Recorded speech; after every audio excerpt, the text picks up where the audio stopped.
با سلام خدمت همه مخاطبین وارش اسپورت، هواداران داماش، با یه قسمت دیگه از وارش تاک در خدمت شما هستیم. دیگه تعداد قسمت هم حقیقتا یادم رفت، نمیدونم چندمیم، ولی به هر حال در خدمت شما هستیم. علیرضا صحبتی اگه داری شروع کن. منم سلام میکنم. علی، میتونیم الان که در اینجا هستیم بگیم که تقریبا چه فصلی بود؟ دیگه به اون نقطه پایانی فصل رسیدیم. چه فصل پرفعالیتی بود. مثلا من داشتم الان مقایسه میکردم با فصل گذشته. فصل گذشته حالا یه برهه‌ای که فصل تعطیل شده بود، فوتبال‌ها برگزار یه مدت هم آره به دماغ خودمونم نداشتیم. آره یه مدت هم که کلا تماشاگران نمی اومدن، ما همجوری از در پشتی سردار جنگال و جورای دیگه جو قایمکی میرفتیم کنار زمین و این بعد که دیگه شرایط عادی شد و ما عملاً یه روال چیز داشتیم ساکن، پست بازی بذار، نتیجه رو بذار، حالا هر از گاهی یه مقاله، یه چیزی، خبرها رو کار کن، یه تولید محتوایی به اون صورت بیشتر مثل الان نداشت. آره من اصلا بارها بهت میگفتم مثلا یه چیزی داشته باشیم که مثلا هفتگی بیان صحبت کنیم، شاید موقع حالا وقتش اینا نمیشد، ولی خب با توجه به صعود داماش به لیگ یک، حالا توی دید رفتن بیشتر داماش توی سطح بالاتر بود و اینا، به هر حال موقعیت کلا جوری شد که ما بتونیم یکم وقت بیشتری بذاریم و حالا برنامه بیشتری ضبط کنیم، ادیت کنیم، ویرایش کنیم. حالا در مورد جالبی حالا جدا از به خصوص 2 تا برنامه جدید اضافه کردیم که یکیش همراه با وارش بود که ولاگی از خودت و وارش تاک که معمولا خودت هستی، من همیشه بودم. گفتی وارش تاک. امروز داشتم تصادفاً برنامه اول رو نگاه میکردم، یه جایی یه جمله گفتی که الان اگه کسی بشنوه خودت هم بشنوی از خودت بدت میاد. چی بود؟ بذار الان پخش میکنم همه ببینن. بچه‌ها این شما این علیرضا موقع لایو بودیم. آره اولین بار برنامه‌اش لایو. نه دریای کاسپیان، در کاسپیان بابل تیم یکی دوستش دارم. اون تیم دریای کاسپیان بابل هم تو رو دوست دارم. آره شرفی بود زدی. این اتفاقا یادم بود. حقیقت اینه که خب ما حقیقت ماجرا اینه که هرگز دنبال تنش نبودیم و نیستیم، ولی هر جا تنشی ایجاد بشه میزنی توی دهن ایجاد کنندگان تنش. بابا من هر روز دارم میام این گروه لعنتی رو میبینم، هی یکی میاد یا میذاره دوز دریای کارایی بود. تو رو چی به کارایی اصلا؟ من نمیخوام بحثو کش بدم. آقا دریا اصلا بابل دریا داره؟ شهرش نه دارن. بابل سر دریا داره. بالاخره شبیه چیزه، شبیه جورایی شبیه رشتن دیگه که میگن خود رشت نداره، شهرستان رشت داره. تو تیم داریم دریای رشت؟ نه. مگه تیم داریم جنگله استوایی سمنان؟ در مورد برنامه‌مون رو داشتیم صحبت می‌کردیم. حالا به قسمت اولم اشاره کردیم. ما خب در گذشته البته سابقه داشته که مثلا برنامه‌ای داشتیم، مثلا داماش پلاس داشتیم یا برنامه‌های مشابهی داشتیم.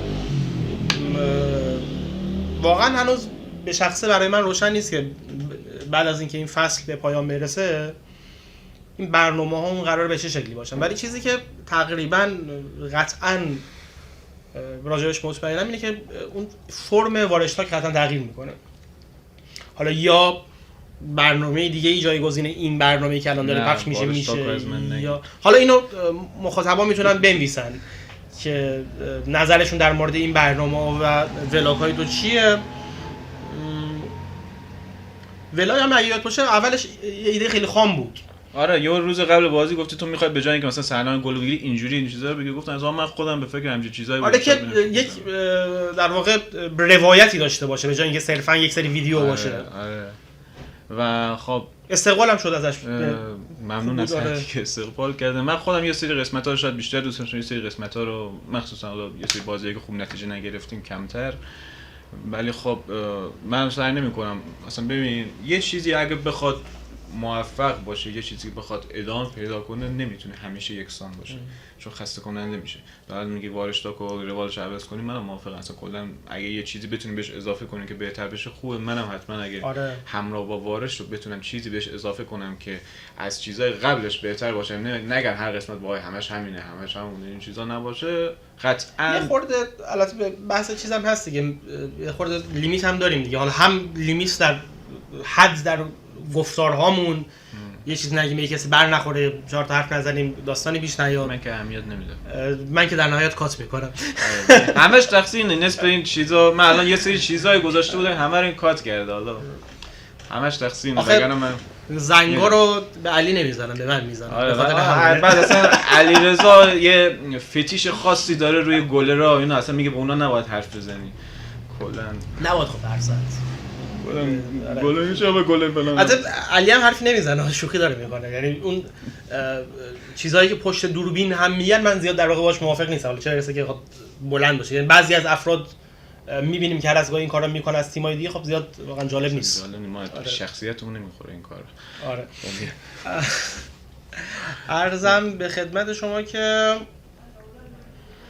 دیشب که برنامه همراه با وارش رو منتشر کردیم. آرمان غریبی نیا اولین بارش بود ولاگ میگرفت، البته ادیتش رو خودت انجام دادی. یه ولاگ آخرم داریم دیگه این فصل. امیدوارم که ولاگی باشه که تیمش آخرش خوب باشه، یعنی دیگه ضد حال نباشه، وگرنه من شاید تا مدت ها حال نکنم ویرایشش کنم. خیلی بازی سختی در پیشه، هم برای خودمون هم برای هوادارامون، بازیکنامون. ببین احتمالاً یه وارشتاک با همین فرمت فعلی حداقل داریم دیگه. خب حالا مثلا مقایسه بکنم شرایطو، ما یه فصلی که سقوط کرده بودیم، مثلا فصل 92-93 لیگ برتر، ما رفته بودیم بازی قبلش بازی ذوباهن هم تیمی بود که تا اون لحظه قبل اینکه حالا ما به اون وضعیت بیفتیم یکی از کاندیدای اصلی سقوط بود و ما دیگه با تمام نتایج بدی که تو این فصل دوم گرفتیم گفتیم حالا بریم اصفهان تیمو تشویق کنیم تیم ببره دیگه، کم کم موندنش قطعی شه. که از قضا ما رفتیم اونجا بازی رو باختیم. باخت طوری بود که ببین با توجه به شرایط تیم تو دیگه نمیتونستی امید داشته باشی حتی تو بازی مثل کرمان بخواد معجزه یه چیزی بشه، چون یه شرایط خیلی واسه خودمون سخت کرده بود و اون یکی از تنها شرایطی تو چند سال اخیر بود که ما تو بازی آخر مثلا باید به فکر موندن می‌بودیم، ولی اون سال واقعا شرایطمون سخت بود، عملا خودمون میدونستیم افتادیم. آره. امسال یه شرایط تقریبا مشابه رخ داد. ولی این بار بردیم. آره هفته یکی مونده به آخر بازی داشتیم با خوش طلایی که تازه داشت خودش رو از ته کم کم جدا می‌کرد و اگه می‌برد شاید ما رو به سمت سقوط می‌کشوند و آره کاملا سقوط می‌کردیم، که اصلا می‌برد که کاملا سقوط می‌کرد. ولی این دفعه ما روایت رو برعکس کردیم و ما اصلا اولین برد خارج از خونه‌مون این فصل به دست آوردیم و باعث سقوط خوش طلایی شدیم. چه داستانایی ما داشتیم با خوش طلایی قبلا و الان این شاید پایان داستان از این لحاظ خوش شد که برندش ما شدیم، ولی حالا امیدوارم باز نهایتش میشه. بعد به هر حال این دفعه ما روایت رو برعکس کردیم و شرایط حالا یه خورده چیز همچنان مشخص نیست. همه چیز هفته پیش هم گفتیم دیگه، یعنی حتی اگر ببریم هم همه چیز به بردن تماش بستگی داره. یعنی ما اصلا بقیه چیزا اون دوتا بازی رو فعلا آره ببین اصلا الان نبینیم داره دریا باول چی میکنه، نمیدونم اون تیم اون یکی آستارا داره چیکار میکنه، ما بریم ببریم خلاصه احتمالش هست یکی از اون دوتا لغزش، احتمالش هم زیاده، احتمالش هم هست آره کاملا. شادرملو که با باول بازی داره، تیمیه که ببره میشه گفت که تقریبا به هر حال سود کرده دیگه. تفاوت این فصل مثلا با اون 10 سال پیش اینه که ما مثلا ملوانی نداریم که بخواد به فجر را بده بازیکناش برن تعطیلات، مثلا با تیم‌های دیگه نیست، ما خودمونم اونجوری نتیجه نمیگیریم تو خونه حتی چند بازی اخیر ما نباختیم، 3-4 بازی اخیر ما باخت نداشتیم. حتی حالا احتمالی وجود داره که با مساوی حتی ما بمونیم، هرچند که واقعا فکر کردم این قضیه زیاد جالب نیست. اصلا دوست ندارم بهش فکر کنم. ما واقعا باید تمام توانمون رو بذاریم برای برد. میدونن سایپا تیم خوبیه، سایپا پنجم فکر کنم آره، و هفته پیشم گشتاران رو شکست داد. تیمیه که این فصل یقه خیلی یاد گرفته از اون مثلا همون خیبر رو. اصلا حریف آسونی نیست و بازی رفتم که حالا تو در ثانیه‌های آخر تو تهران باخته بودیم و سایپا تیمیه که بازی هم بد نبودیم. آره سایپا تیمیه که در طول تاریخ وجود ما اکثر اوقات مثل استخونیه که تو این گلو گیر میکنه. آره یه جور اصلا تبدیل به یک مسابقه کلاسیک داره میشه انگار بازی داماش و سایپا. حالا برای اونا شاید این وجه رو نداشته باشه. خب اونا کیو دارن که براشون وجه؟ نه حالا آره کلا یه دونه لیدر داشتن اون روز، نمیدونم کی. زمانی که کرج بود یه هواداری داشتن فکر می‌کنم. کرج بود دیگه بازی. الان کرجه؟ بازیش رفتن کرج دیگه. خب اگه کرجی بود تو رفتی کرج ولی بعد کرج بود بازیش کلا کرج بود. خب هوادار نداشت چجوری بود؟ چرا چند تا یه دونه لیدر پرسنل اون کارخونه‌ان چیان؟ شاید اونایی که لیزینگ بودن نه چیکارهشون. ولی برای ما همیشه آره بازی در حال خاصی بوده، بازی با سایپا. حالا چه اون نیمه نهایی جام حذفی، چه حالا اون زمانهایی که گربه سیاهمون بود اصطلاحاً. آره ما با سایپا کلا داستان زیاد داشتیم و خب یکی از در واقع برهای تاریخی داماش که واقعا همون بازی نیمه نهایی جام حذفی بود که با اون بردش رفتیم فینال در مقابل سایپا رقم خورد. یعنی تو برهای حساس ما در مقابل سایپا قرار گرفتیم و یه نتیجه خیلی خوب گرفتیم، برهی که خیلی از اون تیم ضعیف‌تر بودیم. و جام حذفی 1-2 سال بعدش البته باختیم ازش. فصل بعدش آره من سرباز بودم ولی خودم اون بازی رسوندم، اکباتان بود بازی. آره اونو باختیم 2-1 دقیقاً. بعد آره به هر حال توی بزنگاه‌های مهم سابقه‌شو داشتیم که سایپا رو ببریم، ولی خب اون یه تیم متفاوت بود، یه زمان متفاوت بود، الان یه زمان متفاوته و به نظر من شدنیه با توجه به تمام اتفاقاتی که این چند وقت افتاده. من فکر کنم تیم دیگه از اشتباهاتش درس گرفته به اندازه کافی. من احساس میکنم روز دوشنبه روز خوب میشه برای داماش. من خودم همینجا الان نشستم واقعا استرس دارم، ولی ببینیم چیکار میکنیم بچه. در واقع الان که دارن دوستان ویدیو رو میبینن میشه بازی فردا میشه حالا احتمالاً. حالا کی میبینن ویدیو رو نمیدونه ولی احتمال میشه فردای این ویدیو. بازی خوشه رو دیدی چجوری بود؟ بازی خوشه ببین تیم ما که اوکی بود خب ولی اونام تیم نبودن آخه. مثلا من تعویضشون اصلا درک نکردم، تعویض دروازه‌بانش اصلا نمیدونم چرا تعویض کردن. تیمی که شانس صعود داره، یعنی شانس بقا داره، 2 تا گل عقبه توی حالا به اصطلاح خونه خودش، بعد میای تعویض دفاعی می‌کنی یعنی چی مثلا؟ اصلا نه بعد دورت گل خورد بعد اصلا. شاید با خودشون فکر می‌کردن دیگه توان بازگشت بازی نگفتن حالا به یه جوونی اون وسط میدونه. واقعا یعنی من نمیدونم مثلا من درک نکردم. خیلی فکر کردم این قضیه و هیچ جوره نتونستم درکش کنم. درک نکردم و ببین وقتی گل اول از نیمه اول یکیش بردیم گفتم وای والا نیمه دوم دوباره خراب می‌کنه. من حتی توی لایو هم نمی‌شم شنیدم نه استرس نیمه دوم پنالتی و گل زدیم گفتم وای دوباره دقیقه 80 90 میشه. ولی دوباره تموم کرد. آره.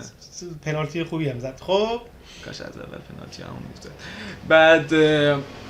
بعد دوباره گل دوم زدیم گفتم وای الان میره دقیقه 80 90 بعد دوباره 2 تا گل می‌خوریم کامبک میشه دهنمون سرویس میشه. بعد دیگه سومی رو زد زایتار آخیش گفتم خب بابا اینا گاو.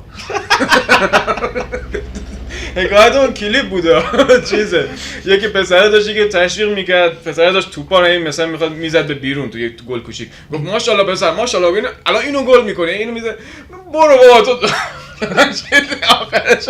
آره حالا میگم امیدوارم که تو اون مثل اون بازی قبلی‌تر که قبلی‌ترش که چند تا گل زده بودیم 4 تا زده بودیم. آره 4 تا. امیدوارم مثل اون بازی توی اون جو اینکه ما حالا چقدر خوب شدیم دیگه راحت میبریم زمین خودمون هوادار داریم کاری نداره اینطوری نشه. نه ولی امیدوارم بازی قبلی درس گرفته ولی خب خودم امیدوارم همونقدر گل بزنیم. نه بزنیم ولی آره جوگیر نشین دیگه، هر بازی شرایط خودش داره. آره سایکام خوش طلایی نیست، بچه‌ها دیگه خودشون میدونن وضعیت چجوریه، ولی امیدوارم دیگه به هر حال بهترین بازی که توی تمام عمرشون میخوان انجام بدن تو این بازی انجام بدن که خیلی مهمه. و حالا باید ما دیگه باید ببینیم فصل بعد باید چه گلی به سرمون بگیریم. امیدوارم بمونیم به هر حال و هر گلی که می‌خوایم به سرمون بگیریم در لیگ 1 بگیریم. به هر حال امیدوارم فصل بعد اگه لیگ 1 بودیم، حالا هر لیگی بودیم، امیدوارم که لیگ 1 باشه دیگه یه نفر مالک داشته باشیم، یه نفر باشه بشناسیم، پرپول باشه، آره جیبش پر باشه، آره بدونیم با کی طرفیم. مشکل این که هوادار میاد آب معدنی و تو تمرین میخوره نشته باشه، مشکل فلانی چرا فلان استوریو گذاشت نشته باشه. من یک جمله دارم بارها در جمع دوستان گفتم، ربطی هم به امسال نداره. من بارها گفتم مالک خوب و مالکی که ما نشناسیمش. قبول داری حرفو؟ rest in peace. نه آره واقعا مثلا زمانی که عابدین اینجا مدیر عامل بود ما چه میدونستیم مالکیه، به ما چه ربطی داره اصلا. یه مدیر خوب گذاشته بود، داشت هزینه میکرد، برندش داشت تبلیغ میشد که برندش حالا داماش بود اون زمان، اصلا میومد طرف یکی دو بار بگم جایگاه اون کسی نمیشناخت این کیه مثلا اومد اینجا بود. وگرنه کسی که میاد مصاحبه میکنه، عکس میگیره، نمیدونم جار و جنجال را میندازه، حالا هر کی اصلا در این کل این سالیان اخیر رو دارم همشون اینا در حد همین لیگ 2 ماکسیموم لیگ 1 ها، یعنی تیمی که بخواد صعود کنه واقعا با این وضعیت به نظرم نمیتونه. چیه آدم خب تیمای دیگر رو میبینه، خب به نظر آدم سرمایه‌دار هست ولی نمیدونم چرا اونی که باید نمیاد. امیدواریم که حالا واقعا یک مشکل یه معضل بود. البته بگم علی، البته یه چیزم بگم، یه وقت سوء برداشت نشه از حرف من. تمام این عزیزانی که حالا به هر نحوی هزینه کردن، خب آقایان زحمتکش، آقایان نعیمی‌پور، دوستانی که از قبل‌تر هزینه کردن، آقای نصیری، قبل‌تر حاجی پور، اینا به هر حال در برهه‌ای که تشریف داشتن همه عزیزان از جیبشون هزینه کردن.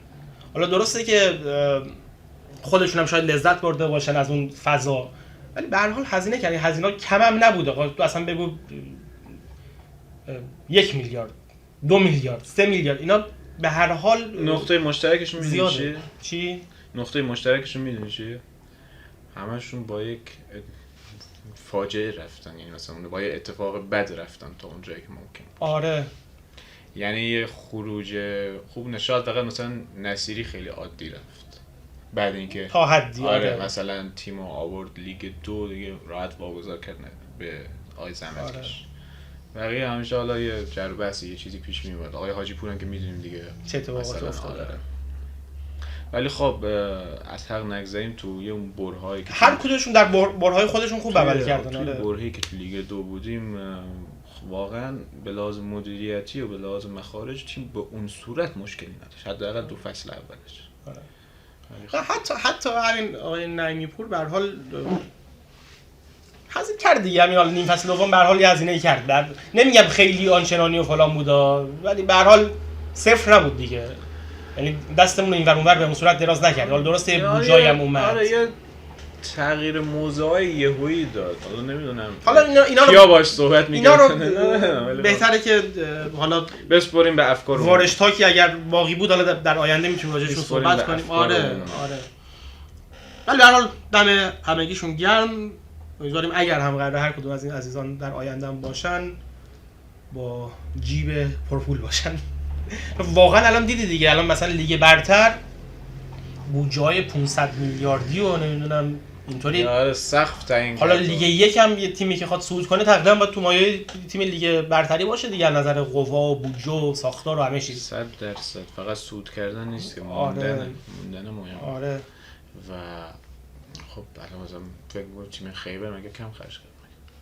یا حالا بس بین فش که خب همیشه اصلا خیبر حالا نمی‌خوام کار نداریم پشت پرده چه کارهایی کرده، چه اتفاقاتی افتاده، خب ولی امتیازش رو نگاه کن الان یک بازی مونده 70 امتیاز خیلیه. یعنی اصلا که سود شد از نظر نتیجه نمیتونیم بگیم نتیجه به حال مهرای خوبی فرای عادی گرفته. مهرای خوبی هم جذب، اون مهرا رو جذب می‌کنی خرج داده. آره نیست که بیسته مهرای خوب مثلا مهدی کیانی حالا با تمام با تجربه بودن دیگه سن بالا بودنش میکشونی لیگ یک، خب اینجوری نیست که خرج داره. مثال آره خرج داره، همه چیز خرج داره، همه چی رو همینجوری حالا برو فلان چکو بهت میدم فلان چیزو میدم اینجوری پیش نمیره دیگه. بدونید دیگه خودتون.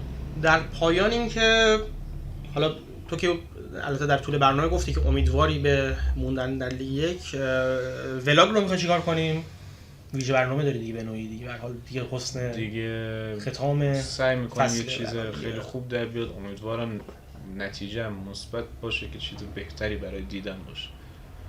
سعی می‌کنم دیگه یکم وقت بیشتری روش بذارم. حالا فرصت هم داری دیگه ادیتش، حالا یه خورده احتمال داره دیرتر منتشر بشه. آره امیدوارم چیز خوبی بشه و مهم اینه که نتیجه بازی خوب باشه. حالا بقیه‌اش میشه یه کاری کرد. نتیجه فصلمون خوب باشه. فقط حالا در پایان برنامه تو صحبت خاصی داری؟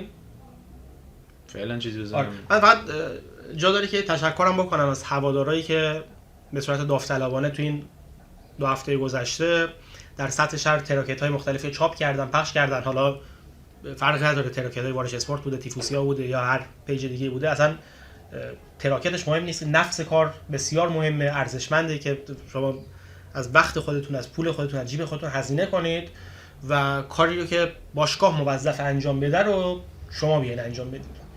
دمتون گرم و به شخصه من ازتون تشکر میکنم تمامتون. همتون گرم. خلاصه بعد دیگه میدونی چیه، فقط امیدوارم این تبدیل به یه مثلا اپیدمی نشه، چیز طبیعی نباشه. چون بعضی اوقات تو یه کاری رو از روی عشق و علاقه انجام میدی بعد دیگه تبدیل به توقع میشه. آره خب شما هوادارا چرا نرفتین تبلیغ کنید؟ اصلا وظیفه این نداره هوادار کاری. وظیفه هوادار اونه که اونم وظیفه نیست، از روی عشقشه که میاد توی استادیوم تشویق میکنه و کارهای تبلیغات و اینا رو باید نفراتی توی باشگاه باشن انجام بدن. ولی ما ماشاءالله دیگه اینقدر تنها حالتی که مثلا میتونم متصور بشم که هوادار قرار باشه کاری کنه اینه که تیم مثلا سهامی عام باشه، هوادار سهامدارش باشه، یا که مثلا قانون هواداران باشه. قانون هواداران باشه به وجود داشته باشه. اگه اصلا واقعا اینجور کاریش ربطی به هوادار نداره. به خاطر همینم میگم که ازتون تشکر میکنم. واقعا وظیفه شما نیست، دمتون گرم. هر کی انجام میده دلی انجام میده، نه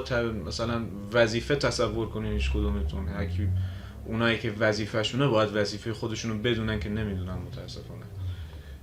و این اگه خیلی‌ها این فصل وظایف خودشونو میدونستن خیلی فصل بهتری داشتن.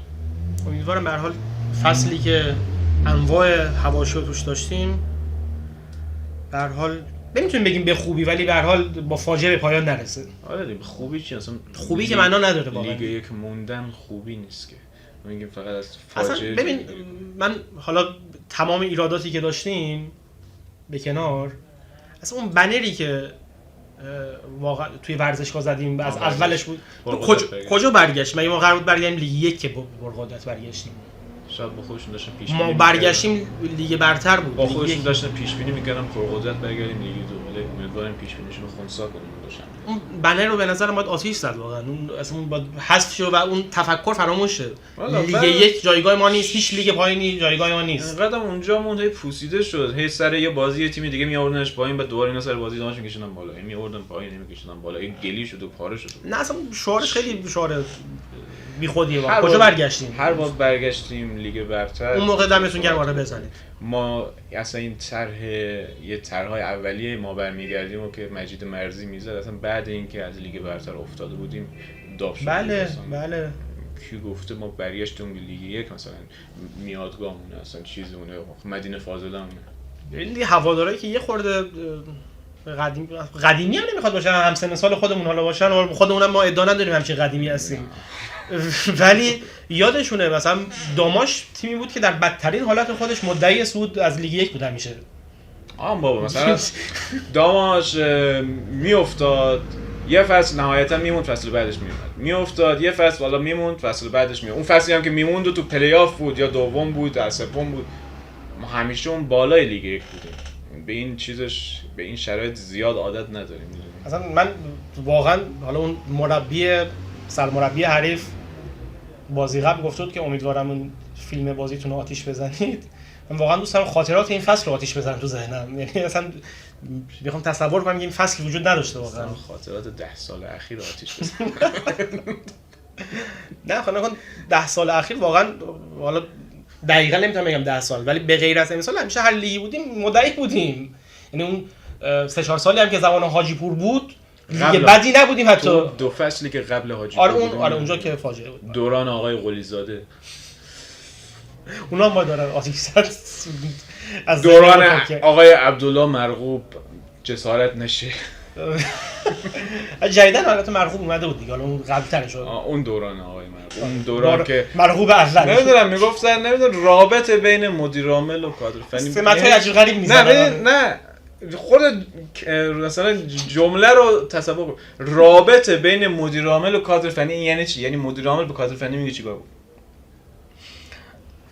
بگذاریم. چرا ما داریم میشکافیم مثل در تای قدیم. بعداً حالا سر فرصت در مورد این 10 سال گذشته دارم میخواد آتیش بزنم. بعد یه نکته هم باز قبل از اینکه تمام بشه برنامه، حالا بعد از این بازی هم میتونیم در این مورد صحبت کنیم. ما برنامه‌های متفاوتی قرار داشته باشیم بین دو تا فصل و فصل بعدی که به محض اینکه این فصل تموم بشه اون برنامه‌ها شروع میشن و کم کم قراره که متوجه بشین چه برنامه‌ای هستن. پس خواهشاً کانال یوتیوب ما رو با دوستاتون به اشتراک بذارید. اونا اگر سابسکرایب نکردن بیان لایک بزنن، ویدیوها رو ببینن، زنگوله مورد علاقه علی رو هم بزنن که ویدیوها به محض اینکه منتشر میشن ازش مطلع بشن. چه زنگوله عادت سخن پایانی بعدی خوبی رو حلال کنین. خلاصه این فصل ما زیاد حرف زدیم. من حالا توی سالهای گذشته خیلی از بچه‌ها حالا یادشونه، من بیشتر آدم یا پشت صحنه یا روی سکو بودم، زیاد توی فرصتی قرار نمیگرفتم مثلا خودم بیام حرف بزنم، کلا دوست نداشتم مرکز توجه زیاد باشم. من بیشتر مثلا مطلبا رو می‌نوشتم، چیزای دیگه می‌نوشتم. حالا به هر حال این فصل خود روند تغییر کرد. تکنیکای حرف زدنت هم بهتر شد. برگردیم برنامه اولو ببینید. آره بابا. به هر حال آسمون رو خیلی نگاه می‌کردی. دیگه از تو بهتره میگه این مطلب رو تو این بالا نگاه کنیم، با این بالا این خدا هیچی نیست. یادم رفت اصلا نمیدونم مطلب بفرست اگر خلاصه ببین، حالا برای هر کدومی که دارین فیلم می‌بینید، چه از جایگاه هوادار هستین چه از بازیکن‌ها مدیریت‌ها، هر کدومتون به هر حال تصادفاً دارین برنامه رو می‌بینین، هر حرفی هر چیزی به هر حال ما در طول فصل زدیم هیچ کدومش از روی موضع شخصی نبود و اینکه ما لزوما مثلا با یه افرادی حال نکنیم به لحاظ شخصی اونا بخوایم یه چیزی بگیم که بهش بر بخوره. چه حرف خوب زدیم چه بد زدیم، هر چیز زدیم چه به درست چه به غلط، چه به درست چه غلط. ما هم آدمی اول ممکنه یه جایی اشتباه هم بگیم، اشتباه هم بکنیم. هر کاری که ما انجام دادیم، هر چیزی گفتیم در راستای نیت خیری در نهایت به نفع داماش باشه. هیچ چیزی فارغ از هوادار بودن نبود. و منم مثل همه خودت، مثلا مثل هممون مثل آره هممون ما رو همون سنگ‌ها بزرگ شدیم، خلاص همون حس هواداری هنوز داریم و شاید یه سری حرفا که بچه‌ها حالا روی سکو میزنن ما سعی می‌کنیم به نوعی صدای اونا باشیم و از دیدگاه خودمون هم باهاش حالا میکس کنیم و یه چیزی بگیم که در نهایت به نفع تیم باشه. و اگه جایی چیزی شنیدین، حرفی زده شد که فکر میکنین یه خورده بیش از حد بود و حالا باعث آزردگیتون شد، ما رو حلال کنین. هیچ چیزی شخصی نیست، هیچ چیزی از روی کینه نیست، همه چیز برای خانواده است. آره در صورت هر کاری ما میکنیم در راستای خانواده است. خانواده هم خلاصه دعوا میشه دیگه، ولی وقتی یه غریبه‌ای میاد یه کسی ما رو اذیت میکنه، در هر صورت تهش ما هوای هم دیگه رو داریم، یادتون باشه. و همه با هم رفیقیم، همه خانواده‌ایم، همه توی مجموعه هستیم. امیدوارم که به هر حال حرفی اگه زده شده باشه به دل نگرفته باشین. همه چیز در راستای تیم بوده و امیدوارم که راضی بوده باشین. امیدوارم که از عملکرد ما راضی بوده باشین.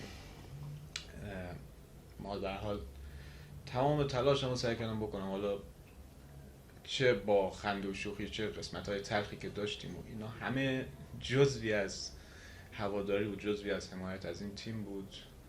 امیدوارم که به هر حال تا فصل آینده ما بتونیم عملکرد بهتری نسبت به امسال داشته باشیم خودمون و بتونیم تصاویر بهتر، خاطرات بهتری رو رقم بزنیم. گفتنی‌ها رو علی گفت. اینجا داره که همینجا از شما خدافظی کنم. من این نکته رو هم بگم که وارشتاک بعدی احتمالش خیلی زیاده که آخرین وارشتاک با فرمت فعلی باشه. بازم میگم امیدوارم راضی بوده باشین. نظرات شما خیلی برای ما مهمه، ما همیشه چک میکنیم. در نهایت همه کار ما مربوط به رضایت شماست. امیدوارم که فصل رو به خوبی تموم کنیم. برنامه بعدی که میگی مثلا برنامه آخرونه دیگه اون موقع مشخص شده که موندیم یا نه. امیدوارم مونده باشیم و آخرش خوش باشه. تا درود دیگر، بدرود.